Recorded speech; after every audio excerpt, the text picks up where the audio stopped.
Hello students, welcome back to my YouTube channel बरूट English hub. This is Rajni.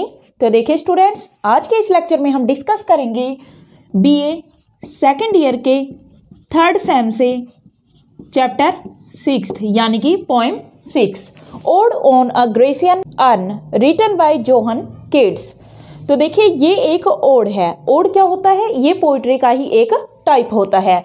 Odd किस पर लिखा गया है? ये किस पर बेस्ड है? ये यानी कि जो पोइम है वो किस पर बेस्ड है? वो बेस्ड है ग्रेसियन अर्न पर। तो ग्रेसियन अर्न क्या है? तो देखिए ग्रेसियन मीन्स क्या होगा? यहाँ पर होगा जो ग्रीक कंट्री से बिलोंग करता है। ग्रीक कंट्री यानी कि यूनान देश से बिलोंग करने वाला। अर्न क्या होता है? अर्न होता है एक कलश। तो ग्रेसियन अर्न क्या हुआ? ये हुआ एक यूनान देश का अर्न यानी यूनान देश का कलश। अब देखिए इस पर जोहन केट्स ने क्या लिख दिया? ओड लिख दिया। अब ये जोहन केट्स है जो ये एक फेमस रोमांटिक पोइट थे और रोमांटिक पोइट्स में ये सबसे यंगेस्ट थे। यानी सबसे छोटे कौन थे रोमांटिक पोइट्स में? अगर देखें तो वो थे जोहन केट्स, जो कि इस ओड के पोइट है। अब जो ये जोहन केट्स थे इन्होंने बहुत ही फेमस वर्क राइट किए। तो देखिए फर्स्टली अगर बात करें तो इन्होंने मेडिकल प्रोफेशन को अपनाया था, पर इस मेडिकल प्रोफेशन को इन्होंने पसंद नहीं किया और इन्होंने खुद की लाइफ को डिवोट कर दिया पूरी तरह से। वो किसके लिए? पोइट्री के लिए। और देखिए इनके लाइफ टाइम के दौरान ये इतने फेमस नहीं रहे, पर इनकी मृत्यु के बाद यानी इनकी डेथ के बाद क्या हुआ? जब इनकी फेमस पोइट्री जैसे कि हाइपेरियन, एंडीमियन और भी बहुत से इनके फेमस वर्क्स है, वो जब फेमस हुए यानी वो जब लोगों तक पहुंचे, तब क्या हुआ? जोहन केट्स पूरे वर्ल्ड में फेमस हो गए। देखिए जोहन केट्स है जो इन्होंने कई ओड लिखे हैं और उन ओड्स में से एक ओड है ग्रेसियन अर्न पर। तो आपने ग्रेसियन अर्न के बारे में जाना कि ग्रेसियन अर्न होता क्या है? यूनान देश का एक कलश। अब देखिए हम बात करते हैं इस ओड की यानी इस पोएम की बात करते हैं। तो टोटल इस पोएम के अंदर कितनी लाइंस है? तो वो है 50 लाइंस। तो आज हम क्या करेंगे? उनमें से 20 लाइंस को डिस्कस करेंगे। और देखिए जो ये 50 लाइंस है, ये 50 लाइंस टोटल 5 स्टैंजाज में राइट की गई है। टोटल कितने स्टैंजाज है इसके? 5 स्टैंजाज। उनमें से आज हम 2 स्टैंजाज को कवर करेंगे। तो यहां पर बात करें तो सबसे पहले है first stanza, the still unravished bride of quietness. तो यहां पर देखिए पोइट जोहन केट्स क्या करते हैं? वो इस अर्न को, इस कलश को इस पोएम के अंदर, इस ओड के अंदर एड्रेस करते हैं यानी संबोधित करते हैं। जब कोई इंसान किसी निर्जीव चीज को यानी कि लाइफलेस कोई थिंग होती है, जब उसको एड्रेस करता है तो उसी को हम बोलते हैं ओड। एक ओड में लाइफलेस थिंग को ही एक पर्सन एड्रेस करता है। तो यहाँ पर जोहन केट्स है जो इस अर्न को, अर्न एक कलश है और कलश क्या है? एक निर्जीव वस्तु है। तो ये कलश क्या होता है? एक मटके के टाइप का होता है, एक पोट के टाइप का होता है। तो उस पोट पर क्या किया गया है? उस पर कुछ बहुत अच्छी चित्रकारी की गई है। तो देखिए इस अर्न का विचार, इस पर लिखने का विचार जोहन केट्स के माइंड में कैसे आया? वो जब लंदन के एक म्यूजियम में विजिट करने गए तो वहां पर उन्हें बहुत ही खूबसूरत अर्न दिखाई दिया और उस अर्न पर बहुत सी पिक्चर्स थी और बहुत ही पुराने टाइम का था वो कलश। तो उसको देखते ही केट्स के मन में विचार आया कि क्यों ना इस पर ही मैं एक अपनी पोइट्री लिख दूं। तो उसने क्या किया? एक ओड लिख दिया। अब इस अर्न पर बहुत सी चित्रकारी थी, वही चित्रकारी सारी की सारी केट्स ने इसमें दिखाई है। तो देखिए अर्न को एड्रेस करते हुए यानी कि इस पोट को, इस कलश को एड्रेस करते हुए जोहन केट्स क्या कहते हैं इसे? दो स्टिल अनरेविश्ड, कि तुम, दो में या दाऊ बोल सकते हो या दो, कि तुम अनरेविश्ड। अनरेविश्ड क्या होता है? प्योर, अनटच्ड होता है जो, यानी जिसे आज तक छुआ नहीं गया है।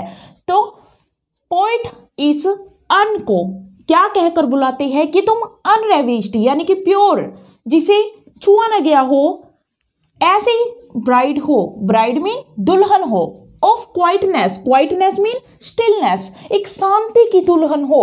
अब शांति की दुल्हन कहने से पोइट का क्या अर्थ है कि जो एक अर्न होता है, तो देखिए वास्तव में जो पोइट है उसके कहने का मीनिंग क्या है कि वो यहाँ पर दर्शाना चाहता है एक डिफरेंस। अब डिफरेंस किस किस चीज के बीच में है, वो है एक तो टेम्परेरी लाइफ में और एक परमानेंट लाइफ में। तो टेम्परेरीनेस और जो परमानेंस है, इन दोनों के बीच डिफरेंस ही यहाँ पर पोइट दिखाता है। एक तो ऐसी चीज जो कि हमेशा वैसी की वैसी रहेगी, यानी कि परमानेंट है जो चीज, और एक ऐसी चीज जो समय के साथ फेड हो जाएगी और समय के साथ डिस्ट्रॉय हो जाएगी, यानी कि एक ऐसी चीज जो कभी ना कभी खत्म हो जाएगी, यानी कि वो चीज क्या रहेगी, टेम्परेरी रहेगी। तो पोइट यहाँ पर परमानेंस एंड टेम्परेरी जो चीजें हैं उनके बीच एक डिफरेंस दिखाता है। तो अर्न है, जो कलश है, इस पर जो चीजें बनी हुई है वो कैसी है, परमानेंट है, यानी अर्न के ऊपर जो कुछ ड्रॉ किया गया है वो सारा का सारा कैसा है, परमानेंट है,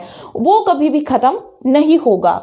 तो यहाँ पर पोइट कहता है ब्राइड ऑफ क्वाइटनेस, इस अर्न को, कि तुम एक शांति की दुल्हन हो, एक ऐसी दुल्हन जिसे आज तक नहीं छुआ गया, यानी कि तुम्हारे ऊपर जो कहानी लिखी है, इस अर्न पर जो स्टोरी है, जो ड्रॉ किया गया है, पेंटिंग है, वो सारी के सारी हमेशा वैसी की वैसी रहेगी।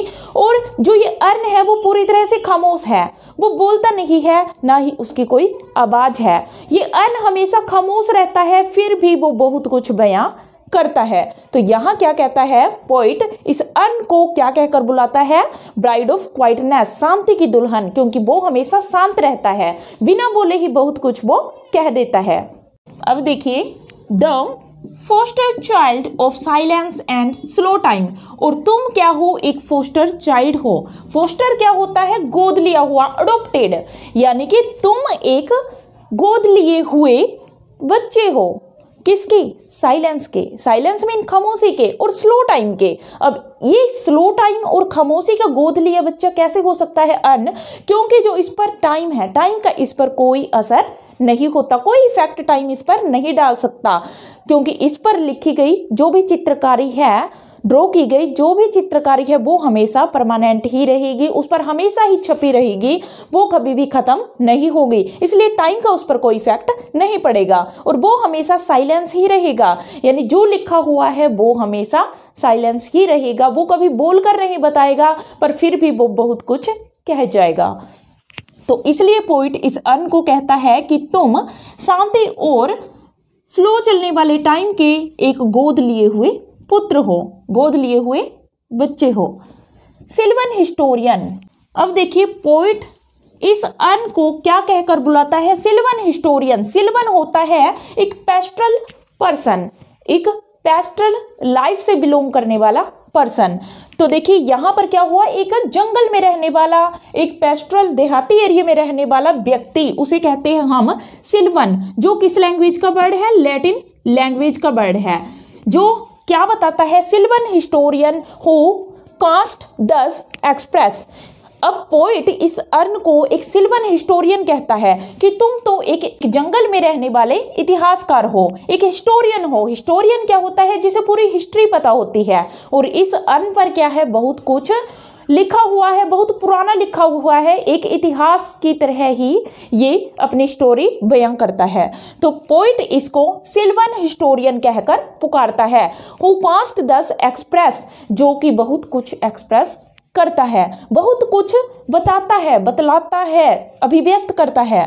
अ फ्लोरी टेल, जिस पर क्या है, एक फ्लोरी टेल, यानी कि ये जो हिस्टोरियन है, सिल्वन हिस्टोरियन, ये जंगलों में रहने वाला एक इतिहासकार है, ये एक फ्लोरी टेल सुनाता है, एक्सप्रेस करता है, अभिव्यक्त करता है, यानी कि फूलों से भरी हुई कहानियां सुनाता है। More sweetly than our rhyme, और ये अपनी स्टोरी इतनी अच्छी तरह से बयान करता है, यानी इस अर्न पर इतनी अच्छी तरह से स्टोरीज लिखी हुई है, जो पोइट क्या कहता है, देन आर राइम, कि जो ये स्टोरी है, जो ये अर्न सुनाता है, ये हिस्टोरियन सुनाता है, वो मेरी राइम से भी ज्यादा खूबसूरत है।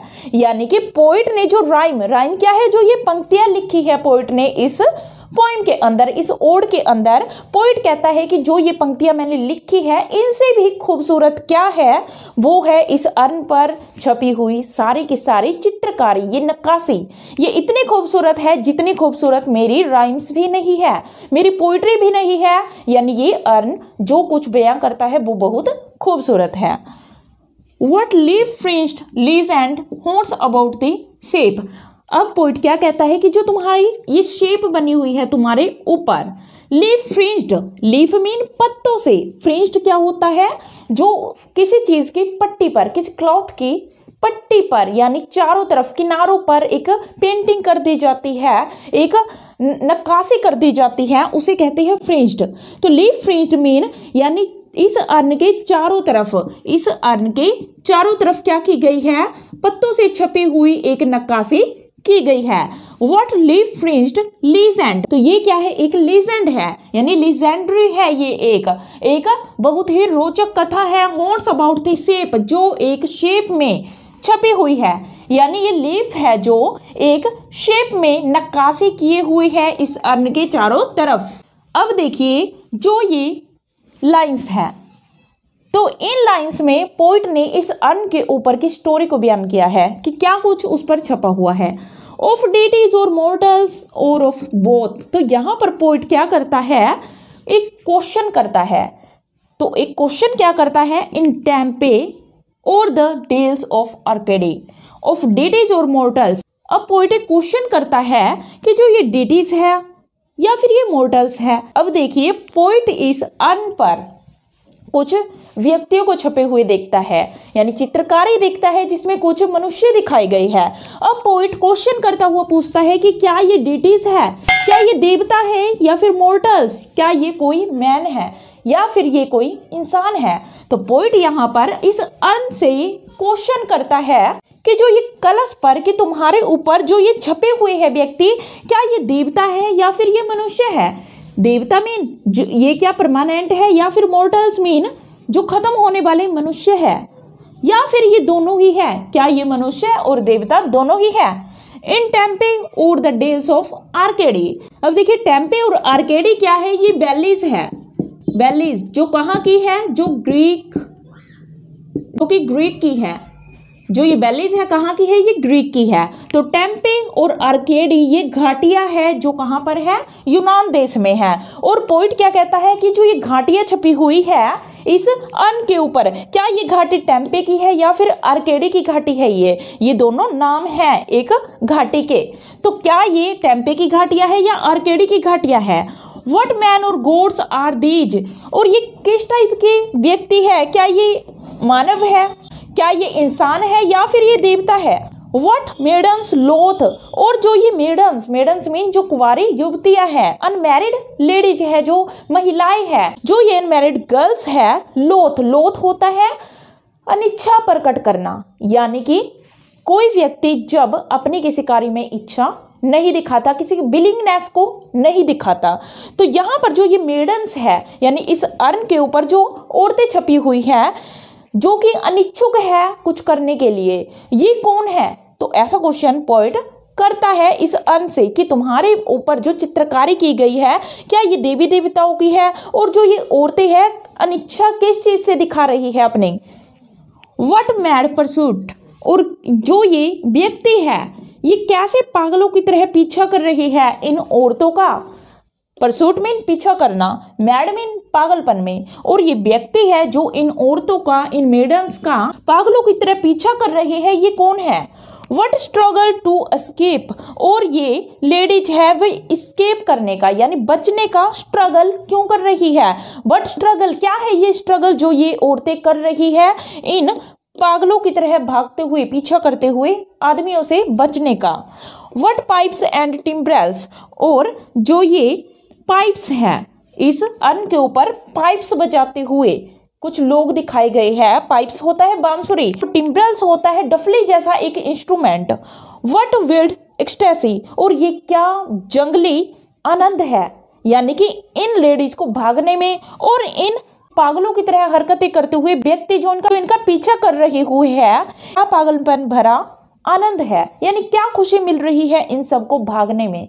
तो देखिए एक बार और इनको डिस्कस कर लेते हैं। दो still unravished bride of quietness, दो foster child of silence and slow time. तो पोइट यहाँ अर्न से एड्रेस करता हुआ कहता है, यानी इसको संबोधित करता हुआ कहता है कि तुम शांति की एक दुल्हन हो जिसे आज तक छुआ नहीं गया है, दो foster child of silence and slow time, और तुम साइलेंस यानी खामोशी के और स्लो टाइम के एक फोस्टर चाइल्ड हो। अर्न को क्या कहता है पोइट कि तुम खामोशी के और स्लो टाइम के यानी धीमे चलते हुए समय की एक दत्तक पुत्र हो, गोद लिए हुए पुत्र हो।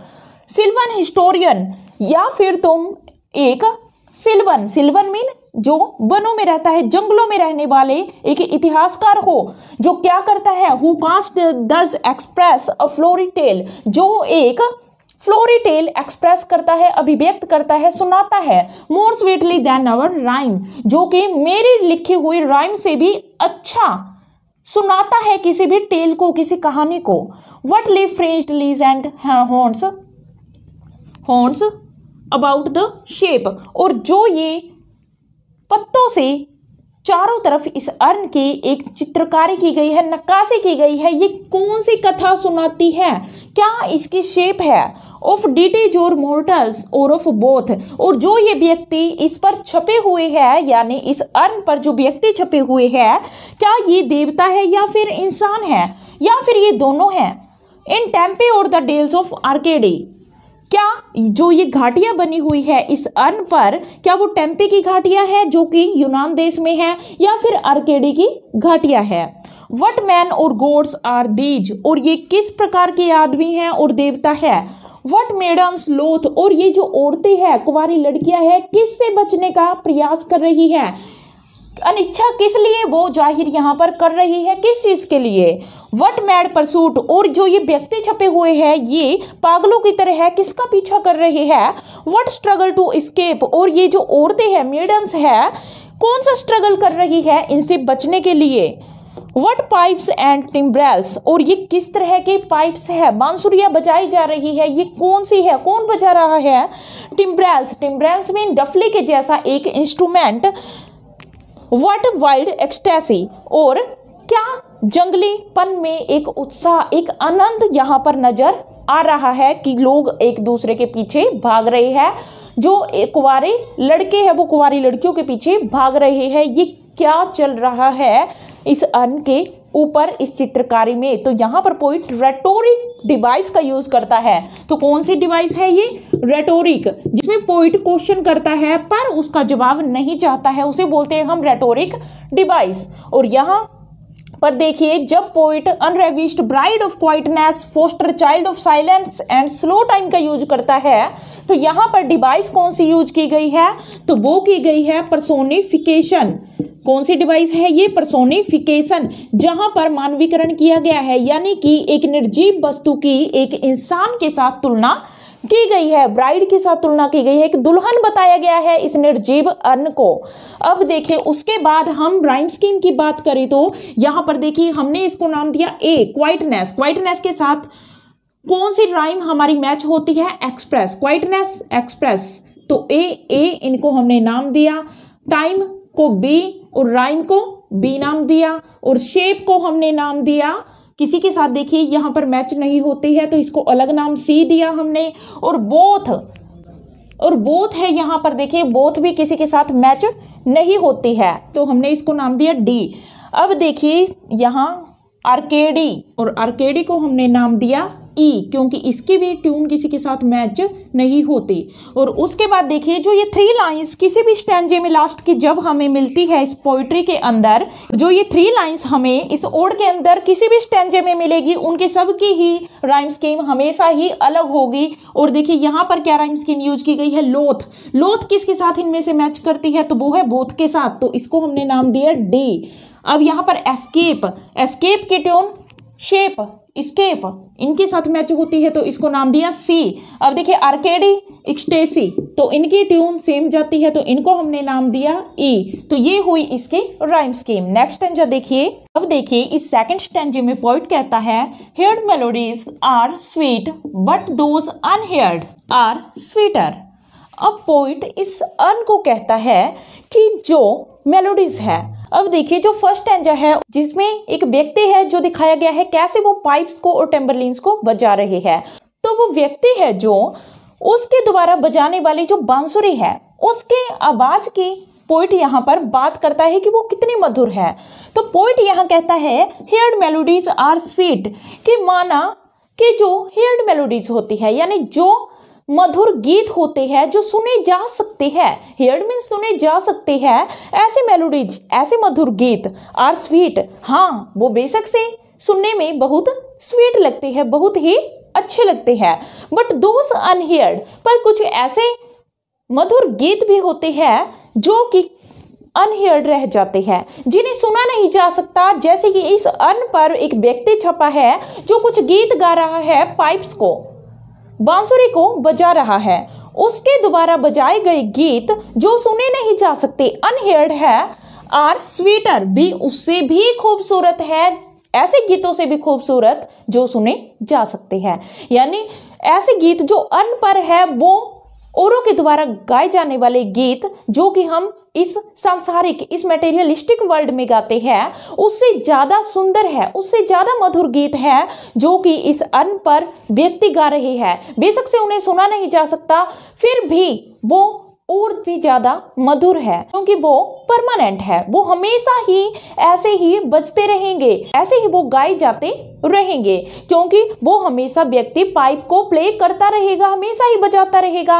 और जो आम लोग हैं वो बजाते बजाते थक जाते हैं और अपना काम बंद कर देते हैं, वो खत्म हो जाते हैं, वो टेम्परेरी होते हैं। पर जो अन पर गीत गाए जा रहे हैं वो परमानेंट रहेंगे, इसलिए वो और ज्यादा मधुर है। Therefore, इसलिए ये सॉफ्ट पाइप्स प्ले ऑन, इसलिए तुम जो ये सॉफ्ट पाइप्स है तुम्हारे पास, यानी अन पर जो व्यक्ति है उसको पोइट कहते हैं कि जो तुम ये पाइप बजा रहे हो वो बजाते रहो, कि तुम्हारे जो गीत है वो हमेशा ही बजते रहेंगे, दुनिया उन्हें हमेशा सुनती रहेगी, इसलिए तुम अपनी पाइप को बजाते रहो। Not to the sensual ear, बेशक से ये ज्ञानेंद्रियों वाले जो कान है, जो हमारे सेंसुअल ऐसे कान जो कि सुन सकते हैं, जिन्हें इंद्रियों की समझ है, यानी इस दुनिया के जो कान है वो बेशक से ना सुन सके।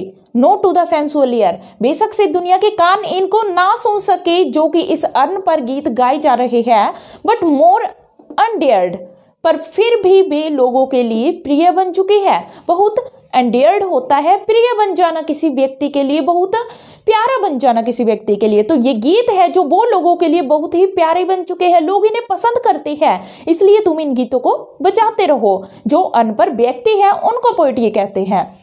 Pipe to the spirit ditties of no tone, अब देखिए पोइट कहते हैं बेशक से इनमें कोई टोन नहीं है, और deities means very simple songs. तो पोइट यहाँ पर कहते हैं कि बेशक से तुम्हारे गीत बिल्कुल सिंपल है, इनमें कोई टोन नहीं है, इनमें कोई लय नहीं है, इनमें कोई ध्वनि नहीं है, फिर भी ये स्पिरिट को छू लेते हैं। पाइप टू द स्पिरिट, ये पाइप ये बांसुरी की आवाज है, फिर भी स्पिरिट को छू लेती है जो इन सिंपल गीतों में है, जो कि बिना किसी टोन के हैं। Fair youth beneath the trees दो कास्ट नोट लीव, अब पोइट इस व्यक्ति को कहता है जो अन्न पर छपा हुआ है, उसको देखकर पोइट कहता है कि तुम युवा हो और तुम क्या कर रहे हो, जो ट्रीज के नीचे बैठकर ये गीत गा रहे हो। दो कास्ट नोट लीव, तुम हमेशा ही इस ट्रीज के नीचे ऐसे ही खड़े होकर ये गीत गाते रहोगे, अपनी पाइप्स को ऐसे ही तुम प्ले करते रहोगे, तुम कभी भी इसको छोड़कर नहीं जाओगे, क्योंकि तुम परमानेंटली इस पर छप चुके हो, तुम कहीं नहीं जाने वाले।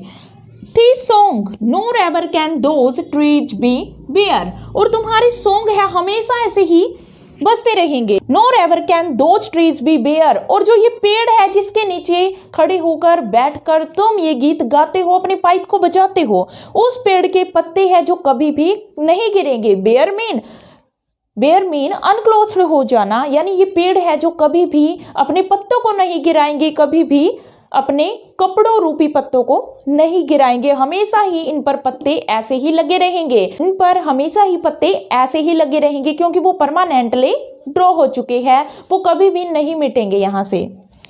बोल्ड लवर नेवर कास्ट दो किस।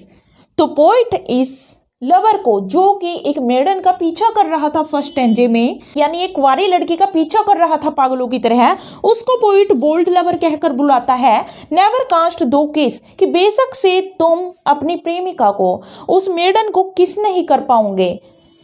दो winning near the goal yet, कि बेशक से तुम किसके, अपने गोल के बिल्कुल नियर, बिल्कुल करीब, पास पहुंच चुके हो, येट फिर भी डू नॉट ग्रीव, तुम्हें ग्रीव नहीं करना चाहिए, तुम्हें दुखी नहीं होना चाहिए, क्योंकि शी कैन नॉट फेड, क्योंकि उसकी जो सुंदरता है वो कभी भी फेड नहीं होगी।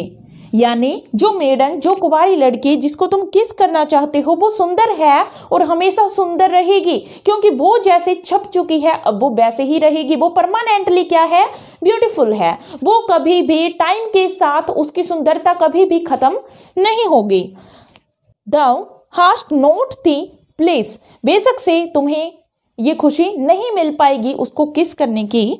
फॉर एवर विल्ट दो लव, फिर भी तुम्हारा प्यार हमेशा जीता जागता रहेगा, कभी तुम्हारा प्यार इसके लिए खत्म नहीं होगा। एंड शी बी फेयर, और वो हमेशा ही फेयर रहेगी, वो हमेशा ही पवित्र रहेगी, तुम उसे कभी ना कभी पालोगे, क्योंकि वो परमानेंटली बन चुकी है। वो चित्रकारी जो अर्न पर की जा चुकी है वो हमेशा ही परमानेंट रहेगी, और वो प्रेमी ऐसे ही अपनी प्रेमिका के पीछे भागता रहेगा, पर उसे वो किस नहीं कर पाएगा। अब देखिए इसकी राइम स्कीम जान लेते हैं। अनहियर्ड, तो अनहियर्ड इसको हमने नाम दिया ए। प्ले ऑन, तो इसकी टोन इसके साथ मैच नहीं करती, बी।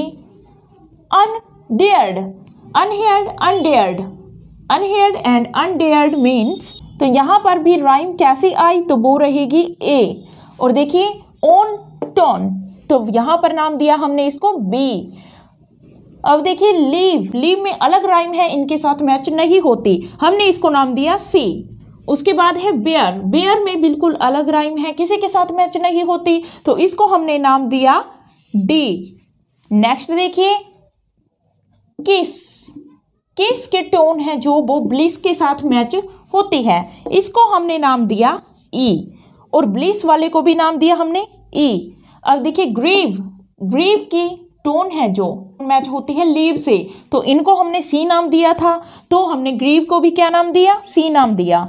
और देखिए लास्ट में जो बचता है फेयर, फेयर की टोन है जो किसके साथ मैच होती है, वो मैच होती है बेयर के साथ, तो देखिए बेयर का नाम क्या था, डी, तो हमने फेयर को भी क्या नाम दिया, डी। तो देखिए A B C D E C E D, ये हुई इसकी राइम स्कीम। अब बात करते हैं, देखिए heard melodies are sweet but those unheard are sweeter, तो यहाँ पर देखिए एक पैराडॉक्स है, तो यहाँ कौन सी फिगर ऑफ स्पीच होगी, तो वो होगी पैराडॉक्स। अब देखिए आज हमने डिस्कस किए 2 स्टैंजास इस ओड के, इस पोएम के। तो अगर आपको ये लेक्चर अच्छा लगा